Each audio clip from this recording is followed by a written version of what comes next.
நியூஸில் வந்து இது மாதிரி வெளிநாட்டில் இருக்கிற நண்பர்கள் அதிகமாக இருக்காங்க. பதினேண்டு இது மாதிரி ஒரு பேருந்து நிலையம் நான் பார்த்தேன், நம்ம ஃபாரினில் இருக்கிற மாதிரியே இருக்குது. நம்ம திருச்சி பேருந்து நிலையம் இதெல்லாம் இப்படி கட்டி கொடுத்த கலெக்டருக்கு நம்ம நன்றி சொல்லணும், மாவட்ட ஆட்சித்தலைவருக்கு நன்றி சொல்லணும், தமிழக முதலமைச்சருக்கு நன்றி சொல்லணும். அது ரயில்வேக்கு நீங்கள் சொல்லுவீங்க, நாங்கள் பஸ் ஸ்டாண்ட் நீ உட்காருங்க, நீ உட்காரு சொல்லணும். நான் பஸ் ஸ்டாண்டில் பேசிக்கிட்டு இருக்கேன், பஸ் ஸ்டாண்டில் உட்காந்து.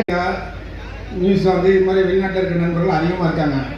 பதினேண்டு இது மாதிரி ஒரு பேருந்து நிலையம் நான் பார்த்தேன், நம்ம ஃபாரினில் இருக்கிற மாதிரியே இருக்குது. நம்ம திருச்சி பேருந்து நிலையம் இதெல்லாம் இப்படி கட்டி கொடுத்த கலெக்டருக்கு நம்ம நன்றி சொல்லணும், மாவட்ட ஆட்சித்தலைவருக்கு நன்றி சொல்லணும், தமிழக முதலமைச்சருக்கு நன்றி சொல்லணும். அது ரயில்வேக்கு நீங்கள் சொல்லுவீங்க, நாங்கள் பஸ் ஸ்டாண்ட்